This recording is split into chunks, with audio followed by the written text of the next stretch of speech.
Glory to God in the highest. Today's topic is Grope for God. Heavenly Father, I thank you for the past week. Lord, help me, your servant, to deliver the message in a fruitful way. I pray in the name of Jesus. Amen. I would like to read one Bible verse from Acts chapter 17, verses 26 and 27. He made from one man every nation of mankind live on all the face of the earth, having determined their appointed times and the boundaries of their habitation, that they would seek God, if perhaps they might grope for him and find him, though he is not far from each one of us. God is very near to each one of us, but we cannot see him with our physical eyes. Our first parents, Adam and Eve, had seen God and even lived with him in the Garden of Eden, not far from the Euphrates Tigris rivers. Because they sinned against God, they had to leave the Garden of Eden. In order to avoid people plotting against God, later on, God scattered them all over the world, having different climate, boundaries, time zones, and languages. The purpose of God for everyone was not to join together to sin and to seek him or even grope for him. Matthew's Gospel, chapter 7, verse 7 says, Jesus said, "Seek and you will find." Why did God scatter the humans? In the book of Genesis chapter 11, people in the whole earth spoke the same language and the same words. They settled in the land of Shinar, which is mostly located in current Iraq. A little portion of Shinar is extended to current Kuwait and Iran. Instead of getting scattered all over the earth, the people in those days wanted to make a city and build a tower called the Tower of Babel that almost reached the sky. God came down to see the city and the tower which the sons of men had built. God saw this and understood their capability to do anything. So he confused the language of the whole earth and scattered them abroad over the face of the whole earth. If everyone lived in one land and spoke the same language, it would have been easier for people to come together and sin against God. That is why they were scattered. What difficulties were caused by the scattering of the humans? How did God show kindness? 1. Spreading the gospel became very difficult. As people speak different languages, spreading the gospel became very difficult. But God is kind enough to help us translate the Bible into different languages. Now we can access the Bible on our phone in any language we want. If you search in the Google for any topic in the Bible, you will get it instantly. 2. Travel and communication got difficult. Years ago, it was hard for people to travel from one country to another and to reach out to the dear ones over the phone. People took long and dangerous boat rides to go to other countries. People booked trunk calls and waited for hours or even a day to get connected luckily to someone in another country. When we go to another country or when we meet a foreigner, it is still hard to communicate.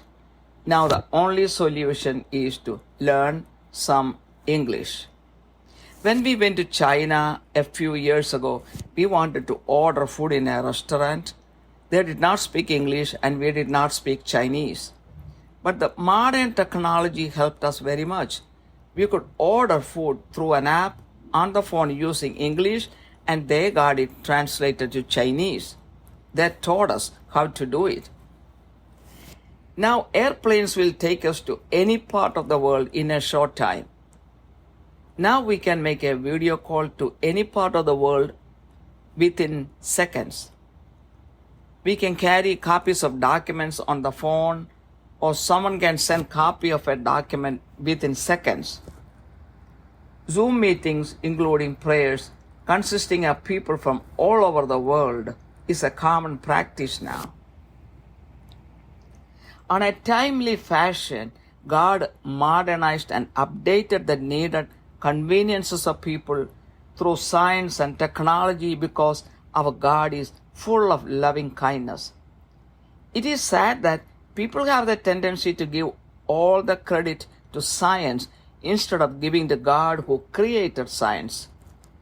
God has been updating the scientific knowledge according to the needs of the time, as He is a kind and merciful God. Isaiah chapter 54 verse 8 says, "In an outburst of anger, I hid my face from you for a moment. With everlasting loving kindness, I will have compassion on you." Psalms 117 verse 2 says, "For His loving kindness is great towards us, and the truth of the Lord is everlasting." Praise the Lord. But instead of thanking God more and more and getting away from sinning, now the human race is using all the conveniences God has given to get away from God, to lose faith in Him, and to sin against Him. God is very visible in His works. Acts chapter 14 verse 17 says, "Nevertheless, He left not Himself without testimony, doing good from heaven, giving rains and fruitful seasons, filling our hearts with food and gladness." Romans chapter 1 verse 20 says, "For since the creation of the world, His invisible attributes, His eternal power and divine nature have been clearly seen, being understood through what has been made, so that they are without excuse." Psalm 19 verse 1 says, "The heavens are telling the glory of God, and their expanse is declaring the work of His hands." Colossians chapter 1 verse 16 says, "For by Him all things were created, both in the heavens and on earth, visible and invisible, whether thrones of or dominions or rulers or authorities. All things have been created through Him and for Him." Now let's see, is God pleased with us?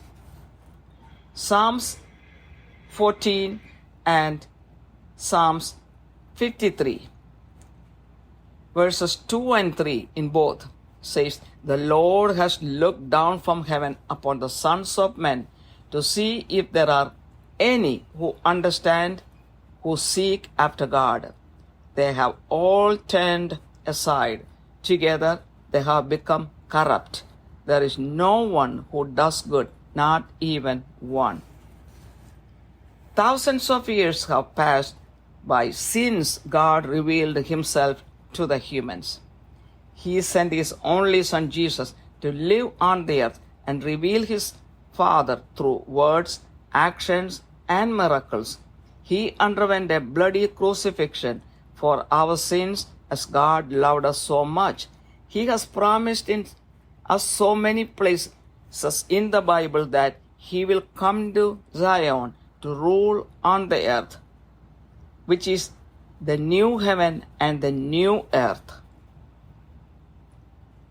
Matthew chapter 24 verses 30 and 31. As promised in these verses, Jesus will come on the clouds with power and glory, and with a great trumpet the angels will gather together all God's dear ones from one end of the sky to the other. Most promises of God has taken place already. The rest of the promises will happen in due time. What else should God do for us? in order for us to believe and follow Him. Still, the world has millions of unbelievers. Lots of those people who had believed earlier have given up their faith and have been living the life of a pagan. In some countries like India, people still worship the idol. Wherever they migrate, they carry their idols with them. They even try to persecute and kill those who preach the word of God. Acts 17 verse 29 says, being then the children of God, we ought not to think that the divine nature is like gold or silver or stone, an image formed by the art and thought of man. In Genesis chapter 1 verse 28, the first man and woman created in God's image was Adam and Eve. God blessed them and God said to them, be fruitful and multiply and fill the earth and subdue it and rule over the fish of the sea and over the birds of the sky and over every living thing that moves on the earth. God put animals under the control of humans and gave them the authority to rule over them. Because the sins of humans have increased and they have gone astray from God, even the animals don't pay mind to the humans. They try to rule over the humans. God has perfect plans for the humans, but they don't understand it. It is so sad. God is very near to all who call Him. The problem is we don't call Him. Feel the intimacy with God. Keep that intimacy with Him. Look at God as our heavenly daddy. In 1995, when I was in a stage with deep hurt feelings, I called upon God and He spoke to me for 2 hours. Since then, I have been a transformed person. I'm taking the responsibility to preach that God as much as I can. Deuteronomy chapter 4 verse 7 says, for what great nation is there that has a God so near to it as is the Lord our God whenever we call on Him. Psalms 145 verse 18 says, the Lord is near to all who call upon Him, to all who call upon Him in truth. Psalms 34 verses 17 and 18, the righteous cry and the Lord hears and delivers them out of all their troubles. The Lord is near to the brokenhearted and saves those who are crushed in spirit. Psalm 40 verses 1 and 2, David said, I waited patiently for the Lord, and He inclined to me and heard my cry. He brought me out of the pit of destruction, out of the miry clay, and He set my feet upon a rock, making my footsteps firm. What did Jesus promise those who believe and love Him? In John 14 verse 23, Jesus said, if anyone loves me, he will keep my word, and my Father will love him, and we will come to him and make our abode with him. John chapter 1 verse 12, but as many as received Him, to them He gave the right to become children of God, even to those who believe in His name. According to this verse, a non-Christian who has not received baptism yet but just believes in Jesus is also a child of God. John 8 verse 32 says, and you will know the truth, and the truth will make you free. There are so many questions in front of us to answer. Do we have the true knowledge of the true God? Do we try to know Him? If not, open the Bible and read. Listen to the different gospel messages given by thousands of people all around the world. Get help from someone you trust to know more about God. Join a Christian church you like to hear the word of God and worship God with others. Don't be ashamed of God. Do we have space in our heart for our Heavenly Father and Jesus to come and reside? In the midst of your worldly affairs, find time to read the Bible, pray together, establish a relationship with God, and live according to the Word of God. Do we have space in our home for God to reside with us? We may have space in our home to make parties. Do we have a space to pray together? Our house may be full of different pictures and decorations like Halloween decorations. Is there a space to display a Bible? Is there a space to display the picture of Jesus so that the children can get a chance to think about God? Do you preach the gospel to anyone? Matthew chapter 10 verses 32 and 33 says, Therefore, who confesses me before men, I will also confess him before my Father in heaven.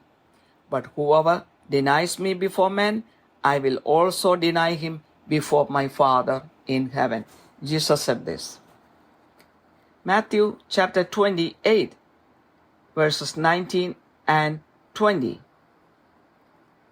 Jesus said, Go therefore and make disciples of all the nations, baptizing them in the name of the Father and the Son and the Holy Spirit, teaching them to observe all that I commanded you. And lo, I am with you always, even to the end of the age. And lastly, Acts chapter 17, verses 30 and 31.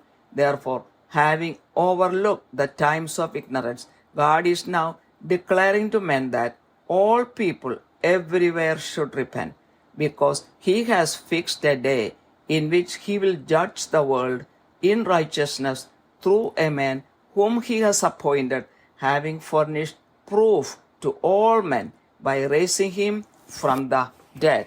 With this, the message ends. Heavenly Father, I glorify your name.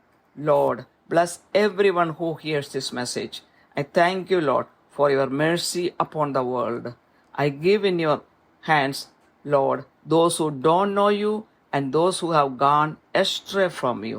Strengthen everyone to dedicate time for God and glorify him. May the will of God be fulfilled on this earth. I pray in the precious name of Jesus Christ. Amen.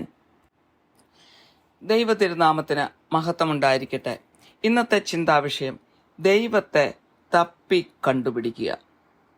കാരുണ്യവാനായ സ്വർഗ്ഗസ്ഥ പിതാവേ, കഴിഞ്ഞ ഒരാഴ്ചയ്ക്കായി നന്ദി പറയുന്നു. ഇന്നത്തെ സന്ദേശം വേണ്ടതുപോലെ മറ്റുള്ളവരിലേക്ക് കൈമാറുവാൻ ഈ ദാസിയെ സഹായിക്കണമേ. യേശുവിൻ്റെ നാമത്തിൽ തന്നെ ആമേൻ. ദൈവത്തെ തപ്പി കണ്ടുപിടിക്കുക. അതിനാധാരമായ ഒരു വചനം വായിക്കുവാൻ ആഗ്രഹിക്കുന്നു. അപ്പസ്തോല പ്രവൃത്തികൾ 17:26, 27 വചനങ്ങൾ. ഭൂതലത്തിൽ എങ്ങും കൂടിയിരിപ്പാൻ അവൻ ഒരുത്തനിൽ നിന്ന് മനുഷ്യജാതിയെ ഒക്കെയും ഉളവാക്കി. അവരുടെ നിവാസത്തിന് അതിരുകളും കാലങ്ങളും നിശ്ചയിച്ചു. അവർ ദൈവത്തെ തപ്പി നോക്കി കണ്ടെത്തുമോ എന്ന് വെച്ച് അവനെ അന്വേഷിക്കേണ്ടതിന് തന്നെ അവൻ നമ്മിൽ ആർക്കും അകന്നിരിക്കുന്നവനല്ല താനും. ദൈവത്തെ നമുക്ക് ആർക്കും നമ്മുടെ ബാഹ്യമായ കണ്ണുകൾ കൊണ്ട് കാണുവാൻ സാധിക്കുകയില്ല. എന്നാൽ ദൈവം നമ്മളുടെ ഏറ്റവും അടുത്ത് തന്നെയുണ്ട്. നമ്മുടെ ആദ്യ മാതാപിതാക്കളായ ആദവും ഹവ്വയും ദൈവത്തോടുകൂടി ഏദൻ തോട്ടത്തിൽ ജീവിച്ചവരാണ്. ഏദൻ തോട്ടം വളരെ ദൂരെയൊന്നുമല്ലായിരുന്നു. യൂഫ്രട്ടീസ് ടൈഗ്രീസ് നദിയുടെ അടുത്തായിരുന്നു. ഏതാണ്ട് ഇന്നത്തെ ഇറാഖിന്റെ ആ പ്രദേശത്തായിരുന്നു ഏദൻ തോട്ടം. എന്നാൽ അവർ പാപം ചെയ്തപ്പോൾ അവരെ അവിടുന്ന് ഇറക്കി വിടേണ്ടതായിട്ട് വന്നു. കാരണം ദൈവം ആയതുകൊണ്ട് അശുദ്ധിയുടെ കൂടെ ജീവിക്കുവാൻ ദൈവത്തിന് സാധിക്കുകയില്ല. മനുഷ്യൻ ഒന്നിച്ചു കുറെ നാൾ പാർത്തു ആ പ്രദേശങ്ങളിൽ. എന്നാൽ മനുഷ്യൻ കൂട്ടമായി ഒന്നിച്ചു ചേർന്ന് ദൈവത്തിനെതിരായി തെറ്റുകൾ കൂടുതൽ ചെയ്ത് പാപങ്ങൾ വർദ്ധിക്കാതിരിക്കാൻ വേണ്ടി അവരെ ലോകത്തിന്റെ എമ്പാടും ദൈവം ചിതറിക്കുകയായിരുന്നു. അങ്ങനെ പല അതിരുകള്, പല ഭാഷകള്, പല ടൈം സോണുകള്, ഇങ്ങനെ എല്ലാമായിട്ട് മനുഷ്യൻ വേർതിരിഞ്ഞ് ലോകത്തിന്റെ പല ഭാഗത്ത് ജീവിക്കുവാൻ തുടങ്ങി. എന്നാലും ദൈവത്തെ അന്വേഷിച്ചാൽ മനുഷ്യന് എളുപ്പമെന്ന് കണ്ടുപിടിക്കാവുന്നതേ ഉള്ളൂ എന്ന് ദൈവത്തിന് അറിയാമായിരുന്നു. മത്തായിയുടെ സുവിശേഷം 7:7 യേശു പറഞ്ഞു, അന്വേഷിപ്പിൻ എന്നാൽ നിങ്ങൾ കണ്ടെത്തും എന്ന്. എന്തുകൊണ്ടാണ് മനുഷ്യനെ ഇങ്ങനെ ലോകത്തിന്റെ പല ഭാഗത്തായിട്ട് ദൈവം ചെതറിച്ചതെന്ന് അതേക്കുറിച്ചുള്ള കൂടുതൽ വിശദീകരണം ഉൽപ്പത്തി പുസ്തകം 11-ാം അധ്യായത്തിൽ കൊടുത്തിട്ടുണ്ട്. ആ സമയങ്ങളിൽ മനുഷ്യൻ, ഭൂമിയിലുള്ള എല്ലാ മനുഷ്യരും ഒരേ ഭാഷ, ഒരേ വാക്കുകൾ ആയിരുന്നു ഉപയോഗിച്ചുകൊണ്ടിരുന്നത്. അവർ താമസിച്ചിരുന്ന ഷിനാർ എന്ന് പറഞ്ഞ സ്ഥലത്തായിരുന്നു. അത് ഇന്നത്തെ ഇറാഖിന്റെ പ്രദേശമാണ്. ഷിനാറിന്റെ ഏതാനും ഭാഗങ്ങൾ ഇന്നത്തെ കുവൈറ്റിലും ഇറാനിലും പെട്ടുകിടപ്പുണ്ട്. അവരോട് അവിടെ നിന്ന് ലോകം മുഴുവനും പോകുവാൻ വേണ്ടി അവരെ ദൈവം ഇടയാക്കിയതിന് കാരണം അവർ ഒരു വലിയ പട്ടണം ഉണ്ടാക്കി. അവർ ഒരു വലിയ ഗോപുരം, ആകാശത്തോളം എത്തുന്ന ഒരു ഗോപുരം, അതിൻ്റെ പേര് ബാബേൽ ഗോപുരം, അവർ ഒന്നിച്ചു ചേർന്ന് ആലോചിച്ച് പണിതു. ദൈവം ഇറങ്ങി വന്ന് നോക്കിയപ്പോൾ ഈ മനുഷ്യർക്ക് ഇതല്ല, ഇതിൻ്റെ അപ്പുറത്തേതും ചെയ്യുവാൻ അവർ ഒന്നിച്ചു കൂടിയാൽ പറ്റും, ഏത് തിന്മയിലേക്കും അവർ വഴുതി വീഴാം എന്നൊക്കെ ദൈവത്തിന് മനസ്സിലായതുകൊണ്ട് അവരുടെ ലാംഗ്വേജിനെ, അവരുടെ ഭാഷയെ ദൈവം കലക്കിക്കളഞ്ഞു. അങ്ങനെ ലോകം മുഴുവൻ അവർ ചിതറിക്കപ്പെട്ടു. അവരുടെ ഭാഷ അന്യോന്യം പറഞ്ഞാൽ മനസ്സിലാകാത്തതുപോലെയായി. ദൈവത്തെ തപ്പി കണ്ടുപിടിക്കട്ടെ എന്ന് തന്നെ ദൈവം വിചാരിച്ചു. അതുകൊണ്ട് പലതരത്തിലുള്ള ബുദ്ധിമുട്ടുകളുണ്ടായി. എന്നാൽ ആ ബുദ്ധിമുട്ടുകളുടെ ഒക്കെയും നടുവിൽ എങ്ങനെയൊക്കെയാണ് ദൈവം അവരെ നടത്തിയത്, അല്ല ഇന്നും മനുഷ്യരാശിയെ നടത്തിക്കൊണ്ട് പോകുന്നത് എന്ന് നോക്കാം. ഒന്നാമത്തെ ബുദ്ധിമുട്ട്, ദൈവവചനം, അതായത് ഗോസ്പൽ, ദൈവവചനം ലോകമെമ്പാടും വ്യാപിക്കാൻ തടസ്സമുണ്ടായി. ഒരു ഭാഷയിലുള്ളവർ മറ്റൊരു ഭാഷ മനസ്സിലാക്കുന്നില്ല. ബൈബിൾ എല്ലാ ഭാഷയിലും തർജ്ജമ ചെയ്യപ്പെട്ടിട്ടില്ല, ഇന്നും ചെയ്യപ്പെട്ടിട്ടുണ്ടെന്ന് തോന്നുന്നില്ല. അതുകൊണ്ട് തന്നെ കർത്താവിൻ്റെ ശേഷം 2000 വർഷമായിട്ടും ലോകത്തെമ്പാടും ഇന്ന് വരെ സുവിശേഷം മുഴുവനായിട്ടും എത്തിച്ചേർന്നിട്ടില്ല.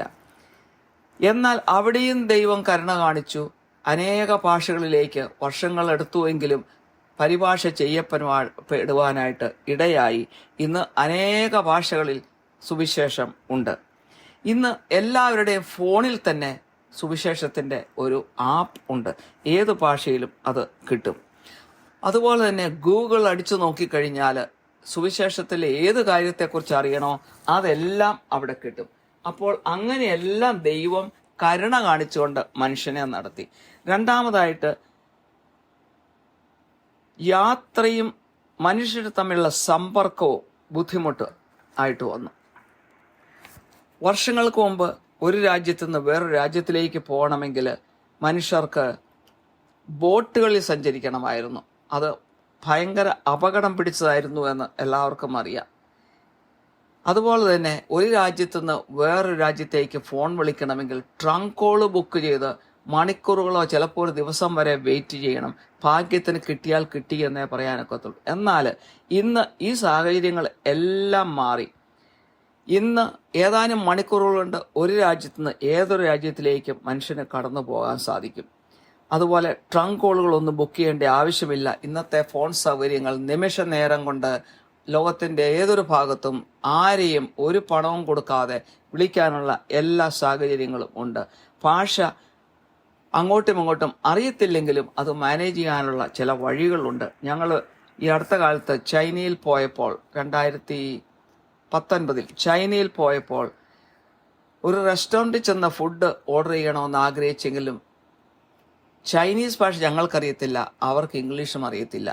അവർ ഫോണിൽ ഒരു ആപ്പ് അയച്ചിട്ട് ഞങ്ങളോട് അതിനകത്ത് ഇംഗ്ലീഷിൽ ഓർഡർ ഇടാൻ പറഞ്ഞു.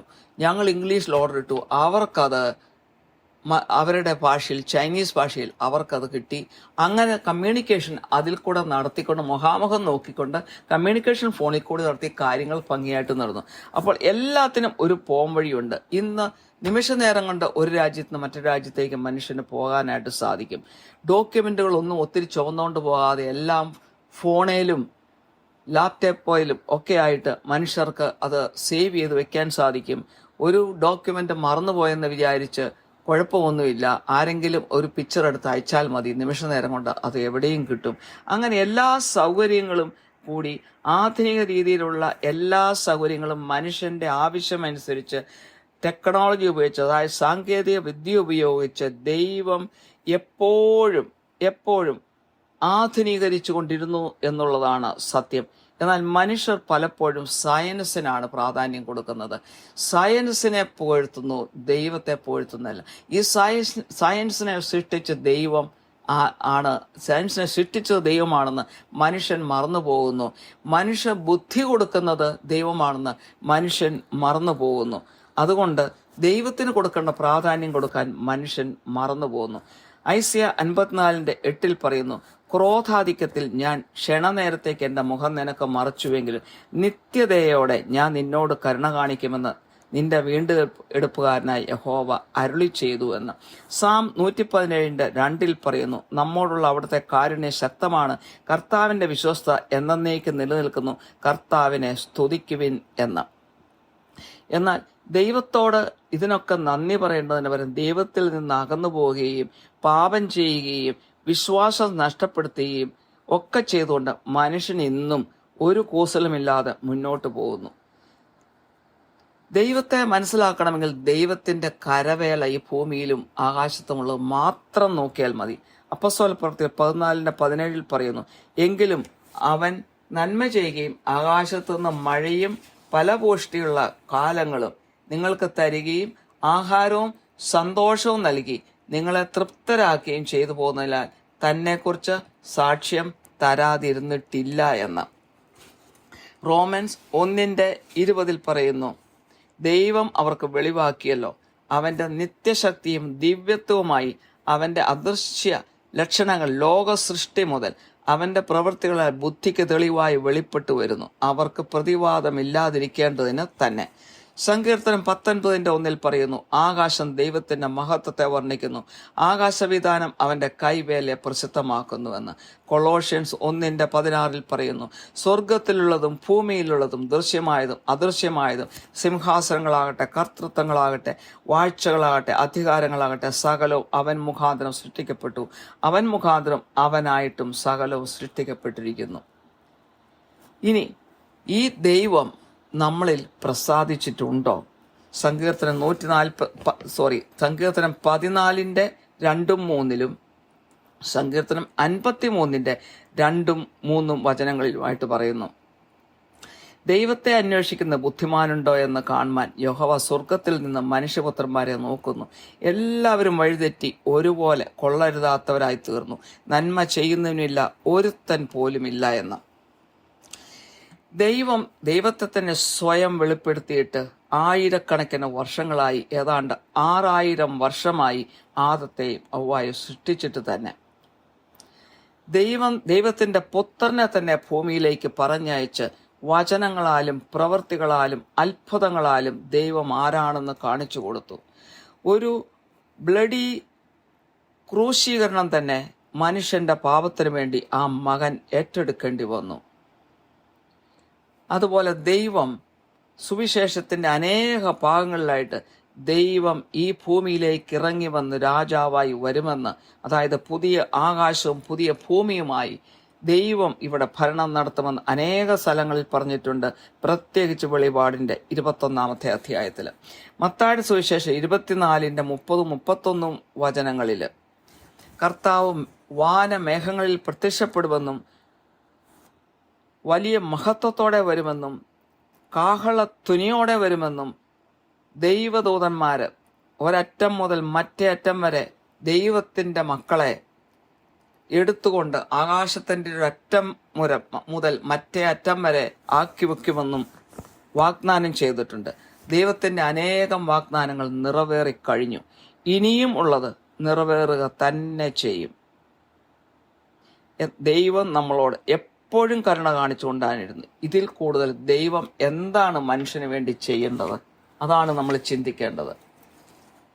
ഇന്നും ലോകത്ത് കോടിക്കണക്കിന് അവിശ്വാസികളുണ്ട്. ആയിരക്കണക്കിന് വിശ്വാസികൾ ക്രിസ്ത്യാനികൾ എന്ന് പറഞ്ഞ് ജീവിക്കുന്നുണ്ടെങ്കിലും വിശ്വാസം നഷ്ടപ്പെട്ട് അവിശ്വാസികളെ പോലെ ജീവിക്കുന്നവരാണ് അനേകം ആളുകൾ. ഇന്ത്യ പോലുള്ള അനേകം രാജ്യങ്ങളിൽ ഇന്നും വിഗ്രഹാരാധന നടത്തുന്നു. അവർ ഏത് രാജ്യത്തിലോട്ട് പോകുന്നോ അവരുടെ കൂടെ അവരുടെ വിഗ്രഹങ്ങളെ കൂടെ കൊണ്ടുപോകുന്നു. തന്നെയുമല്ല, സുവിശേഷം പ്രസംഗിക്കുന്നവരെ അവര് പീഡിപ്പിക്കുകയും ജയിലിൽ അടയ്ക്കുകയും കൊന്നുകളയുകയും ചെയ്യുന്നു. അപ്പോസ്തല പ്രവൃത്തികൾ 17:29 പറയുന്നു, നാം ദൈവത്തിന്റെ സന്താനമെന്ന് വരികയാൽ ദൈവം മനുഷ്യന്റെ ശില്പവിദ്യയും സങ്കല്പവും കൊണ്ട് കൊത്തിത്തീർക്കുന്ന പൊന്ന്, വെള്ളി, കല്ല് എന്നിവയോട് സദൃശ്യമെന്ന് നിരൂപിക്കേണ്ടതല്ല എന്ന്. ഉൽപ്പത്തി പുസ്തകം 1:28 ദൈവത്തിന്റെ ഛായയിൽ ആദ്യ മാതാവിനെയും പിതാവിനെയും, അതായത് ആദത്തിനെയും ഔവ്വായെയും സൃഷ്ടിച്ച ശേഷം അവരെ അനുഗ്രഹിച്ച് ദൈവം അവരോട് പറഞ്ഞു, ദൈവം അവരെ അനുഗ്രഹിച്ചു, നിങ്ങൾ സന്താന പുഷ്ടിയുള്ളവരായി പെരുകി ഭൂമിയിൽ നിറഞ്ഞ് അതിനെ അടക്കി സമുദ്രത്തിലെ മത്സ്യത്തിന്മേലും ആകാശത്തിലെ പർവ്വജാതിന്മേലും സകല ഭൂചര ജന്തുവിന്മേലും വാഴുവിനെന്ന് അവരോട് കൽപ്പിച്ചു. അതായത് മൃഗങ്ങളെ ഭരിക്കുവാന്, ഈ ഭൂമിയെ മുഴുവനും സർവ ജീവജാലങ്ങളെയും ഭരിക്കുവാനായിട്ട് മഹത്വം കൊടുത്തുകൊണ്ട് ദൈവം മനുഷ്യനെ സൃഷ്ടിച്ചെങ്കിലും ഇന്ന് മനുഷ്യൻ പ്രകൃതിയെയും മൃഗങ്ങളെയും പേടിച്ച് അതിന് ഇരകളായി തീർന്നിരിക്കുകയാണ്. അപ്പോൾ മനുഷ്യന്റെ മഹത്വം നഷ്ടപ്പെട്ടു. ദൈവത്തിന് മനുഷ്യനെക്കുറിച്ച് നല്ലൊരു പരിപൂർണമായ ഒരു പദ്ധതിയുണ്ട്. പക്ഷെ മനുഷ്യനത് മനസ്സിലാക്കുന്നില്ല. ഇനിയും നമ്മൾ മനസ്സിലാക്കേണ്ടത്, ദൈവം നമ്മുടെ വളരെ വളരെ അടുത്ത് തന്നെ ഉണ്ട്. നമ്മൾ ഒന്ന് വിളിച്ചാൽ മാത്രം മതി. നമ്മുടെ വിളിപ്പുറത്താണ് ദൈവം. നമ്മൾ ദൈവത്തെ വിളിക്കുന്നില്ല എന്ന് മാത്രം. ദൈവവുമായിട്ടൊരു ഇന്റിമേറ്റ് ബന്ധം നമ്മൾ പുലർത്താൻ ആഗ്രഹിക്കുന്നില്ല എന്നുള്ളതാണ് സത്യം. ദൈവത്തെ നമ്മുടെ സ്വർഗീയ പിതാവ് ആയിട്ട് കാണുവാൻ പലർക്കും സാധിക്കുന്നില്ല. 1995 വളരെ മാനസികമായ പ്രയാസങ്ങൾ, ഹർട്ട് ഫീലിങ്സ് അനുഭവിച്ച സമയത്ത് ഞാൻ ദൈവത്തെ ആത്മാർത്ഥമായിട്ട് വിളിച്ചു. ഒരു ധ്യാനത്തിൽ വെച്ച് ദൈവം എന്നോട് 2 മണിക്കൂർ സംസാരിച്ചു. ഞാൻ അങ്ങനെ പൂർണ്ണമായും രൂപാന്തരപ്പെട്ട് ദൈവത്തിന് കീഴടങ്ങി. അതുകൊണ്ട് തന്നെ ആ ദൈവമാരാണെന്ന് ഞാൻ മനസ്സിലാക്കിയത് കൊണ്ട് തന്നെയാണ് ഈ ദൈവത്തെക്കുറിച്ച് അനേകം പേരോട് പറയണമെന്ന് എനിക്ക് പൂർണ്ണമായുള്ള ആഗ്രഹവും അതിനുവേണ്ടി ഞാൻ സമയം ചെലവഴിക്കുകയും ചെയ്യുന്നത്. നിയമാവർത്തനം 4:7 പറയുന്നു, നമ്മുടെ ദൈവമായ യഹോവയോട് നാം വിളിച്ചപേക്ഷിക്കുമ്പോഴൊക്കെയും അവൻ നമുക്ക് അടുത്തിരിക്കുന്ന പോലെ ദൈവം ഇത്ര അടുത്തിരിക്കുന്ന ശ്രേഷ്ഠ ജാതി ഏതുള്ളൂ.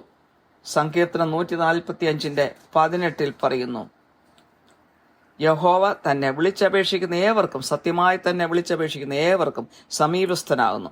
സങ്കീർത്തനം 34:17-18 വചനങ്ങളിൽ പറയുന്നു, നീതിമാന്മാർ നിലവിളിച്ചു, യഹോവ കേട്ടു, സകല കഷ്ടങ്ങളിൽ നിന്നും അവരെ വിടുവിച്ചു. ഹൃദയം നുറുങ്ങിയവർക്ക് യഹോവ സമീപസ്ഥൻ, മനസ്സ് തകർന്നവരെ അവൻ രക്ഷിക്കുന്നു എന്ന്. സങ്കീർത്തനം 40:1-2 വചനങ്ങളിൽ ദാവീദ് പറഞ്ഞു, ഞാൻ യഹോവയ്ക്കായി കാത്തിരുന്നു, അവൻ എങ്കിലേക്ക് ചാഞ്ഞ് എൻ്റെ നിലവിളി കേട്ടു. നാശകരമായ കുഴിയിൽ നിന്നും കുഴഞ്ഞ ചേറ്റിൽ നിന്നും അവൻ എന്നെ കയറ്റി, എൻ്റെ കാലുകളെ ഒരു പാറമേൽ നിർത്തി എൻ്റെ ഗമനത്തെ സ്ഥിരമാക്കി എന്ന്. ദൈവത്തെ സ്നേഹിക്കുന്നവർക്കും ദൈവത്തിൽ വിശ്വസിക്കുന്നവർക്കും ദൈവം എന്താണ് വാഗ്ദാനം ചെയ്തിരിക്കുന്നത്? യോഹന്നാന്റെ സുവിശേഷം 14:23 യേശു അവനോട്, എന്നെ സ്നേഹിക്കുന്നവൻ എൻ്റെ വചനം പ്രമാണിക്കും, എൻ്റെ പിതാവ് അവനെ സ്നേഹിക്കും, ഞങ്ങൾ അവൻ്റെ അടുക്കൽ വന്ന് അവനോടുകൂടെ വാസം ചെയ്യുമെന്ന്. യോഹന്നാൻ 1:12 പറയുന്നു, അവനെ കൈക്കൊണ്ട് അവൻ്റെ നാമത്തിൽ വിശ്വസിക്കുന്ന ഏവർക്കും ദൈവമക്കളാകുവാൻ അവൻ അധികാരം കൊടുത്തു എന്ന്. ഈ വചനപ്രകാരം ക്രിസ്ത്യാനിയായി മാമോദിസ മുങ്ങി ക്രിസ്ത്യാനിയായില്ലെങ്കിലും ദൈവത്തിൽ വിശ്വസിച്ചാൽ തന്നെ ദൈവമക്കളാകുവാനുള്ള ആ അവകാശം ദൈവം കൊടുത്തിട്ടുണ്ട്. യോഹന്നാൻ 8:32 പറയുന്നു, സത്യം അറിയുകയും സത്യം നിങ്ങളെ സ്വതന്ത്രരാക്കുകയും ചെയ്യും എന്ന്. ഇനിയും നമ്മുടെ മുമ്പിൽ ഒത്തിരി ചോദ്യങ്ങൾ ഉണ്ട്. ഈ സത്യദൈവത്തെക്കുറിച്ചുള്ള സത്യമായ അറിവ് നമ്മൾക്കുണ്ടോ? നമ്മൾ അവനെ ആരാണെന്നറിയാൻ ശ്രമിക്കുന്നുണ്ടോ? ഉണ്ട് എങ്കിൽ നല്ലത്. ഇല്ല എങ്കിൽ ബൈബിൾ ഓപ്പൺ ചെയ്യാൻ ശ്രമിക്കുക. അനേകം മെസ്സേജുകൾ, സന്ദേശങ്ങൾ ദൈവത്തെക്കുറിച്ച്, ദൈവവചനത്തെക്കുറിച്ച് ആയിരക്കണക്കിന് സന്ദേശങ്ങൾ ലോകത്ത് നമ്മുടെ ഫോണിലും ഒക്കെ വരുന്നുണ്ട്. അതൊക്കെ ശ്രദ്ധിച്ചാൽ ദൈവത്തെ മനസ്സിലാക്കാൻ സാധിക്കും. ഇല്ലെങ്കിൽ നമ്മൾ വിശ്വസിക്കുന്ന ആരോടെങ്കിലും വ്യക്തിപരമായിട്ട് സംസാരിച്ച് മനസ്സിലാക്കുക. ഇല്ലെങ്കിൽ ഏതെങ്കിലും ചർച്ചിൽ ജോയിൻ ചെയ്തുകൊണ്ട് വചനം കേൾക്കുക, ഒന്നിച്ച് ആരാധിക്കുക. ദൈവത്തെക്കുറിച്ച് നാണിക്കരുത്. നമ്മുടെ ഹൃദയത്തിൽ പിതാവിനും പുത്രനും സ്ഥാനം നമ്മൾ കൊടുത്തിട്ടുണ്ടോ? ലോകത്തിൻ്റെ പല കാര്യങ്ങൾക്കും നമുക്ക് സമയമുണ്ട്, നമ്മൾ സമയം കൊടുക്കാറുണ്ട്. എന്നാൽ ബൈബിൾ വായിക്കാൻ സമയം കൊടുക്കാറുണ്ടോ? ഒന്നിച്ച് പ്രാർത്ഥിക്കാൻ സമയം ഉപയോഗിക്കാറുണ്ടോ? ദൈവമായിട്ടൊരു ബന്ധം സ്ഥാപിക്കാൻ ആഗ്രഹിക്കുന്നുണ്ടോ? ദൈവവചനം അനുസരിച്ച് ജീവിക്കാനായിട്ട് നമ്മൾ ശ്രമിക്കാറുണ്ടോ? നമ്മുടെ ഭവനത്തിൽ ദൈവത്തിന് വസിക്കാനൊരു സ്പേസ് കൊടുക്കാറുണ്ടോ? നമ്മുടെ ഭവനത്തിൽ ഇഷ്ടം പോലെ സ്ഥലം കാണും, പാർട്ടി നടത്താനും ബാക്കി എല്ലാ കാര്യത്തിനും സ്ഥലം കാണും.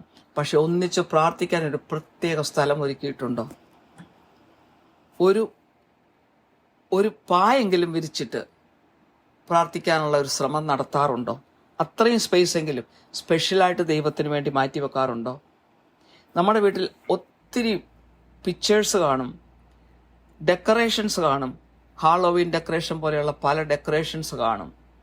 എന്നാൽ ഒരു ബൈബിൾ ഡിസ്പ്ലേ ചെയ്യുവാനുള്ള, സുവിശേഷം ഒന്ന് എല്ലാവരും കാണുക, ഡിസ്പ്ലേ ചെയ്യാനൊരു സ്ഥലം, ഒരു പ്രത്യേക സ്ഥലമുണ്ടോ? യേശുവിൻ്റെ ഒരു പടം ഡിസ്പ്ലേ ചെയ്യാനൊരു ഒരു സ്ഥലമുണ്ടോ? നമ്മുടെ കൊച്ചുമക്കളൊക്കെ കണ്ട് ഒന്ന് മനസ്സിലാക്കാനും വിശ്വസിക്കാനും എങ്കിലും. അതുപോലെ നമ്മൾ സുവിശേഷം ആരോടെങ്കിലും പ്രസംഗിക്കാറുണ്ടോ? മത്തായിയുടെ സുവിശേഷം 10:32-33 വചനങ്ങളിൽ പറയുന്നു, മനുഷ്യരുടെ മുമ്പിൽ എന്നെ ഏറ്റുപറയുന്ന ഏവനെയും സ്വർഗസ്ഥനായ എൻ്റെ പിതാവിൻ്റെ മുമ്പിൽ ഞാനും ഏറ്റുപറയും. മനുഷ്യരുടെ മുമ്പിൽ എന്നെ തള്ളിപ്പറയുന്നവനെയോ എൻ്റെ പിതാവിൻ്റെ മുമ്പിൽ ഞാനും തള്ളിപ്പറയുമെന്ന്. മത്തായിയുടെ സുവിശേഷം 28:19-20 വചനങ്ങൾ പറയുന്നു, ആകയാൽ നിങ്ങൾ പുറപ്പെട്ട് പിതാവിൻ്റെയും പുത്രൻ്റെയും പരിശുദ്ധാത്മാവിൻ്റെയും നാമത്തിൽ സ്നാനം കഴിപ്പിച്ചും ഞാൻ നിങ്ങളോട് കൽപ്പിച്ചതൊക്കെയും പ്രമാണിപ്പാൻ തക്കവണ്ണം ഉപദേശിച്ചുകൊണ്ട് സകല ജാതികളെ ശിഷ്യന്മാരാക്കിക്കൊള്ളുവിൻ. ഞാനോ ലോകാവസാനത്തോളം എല്ലാ നാളും നിങ്ങളോട് കൂടി ഉണ്ട് എന്നരുളി ചെയ്തു.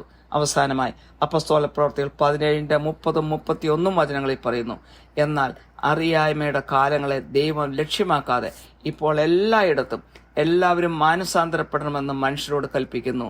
താൻ നിയമിച്ച പുരുഷൻ മുഖാന്തരം ലോകത്തെ നീതിയിൽ ന്യായം വിധിപ്പാൻ അവൻ ഒരു ദിവസത്തെ നിശ്ചയിച്ചു. അവനെ മരിച്ചവരിൽ നിന്ന് ഉയർത്തെഴുന്നേൽപ്പിച്ചതിനാൽ എല്ലാവർക്കും അതിൻ്റെ ഉറപ്പ് നൽകിയും ഇരിക്കുന്നു. ഇതോടെ ഈ വചനം അവിടെ അവസാനിക്കുന്നു. കാരുണ്യവാനായ സ്വർഗ്ഗസ്ഥ പിതാവേ, ഈ സന്ദേശം കേട്ട് എല്ലാവരെയും അനുഗ്രഹിക്കണമേ. അവിടുന്ന് ലോകത്തോട് കാണിക്കുന്ന കരുണയെ ഓർത്ത് നന്ദി പറയുന്നു. ദൈവത്തിൽ നിന്നും അകന്നുപോയവരെയും ഇതുവരെ അങ്ങേ അറിയാത്തവരുമായി എല്ലാവരെയും അവിടുത്തെ കരങ്ങളിൽ സമർപ്പിക്കുന്നു.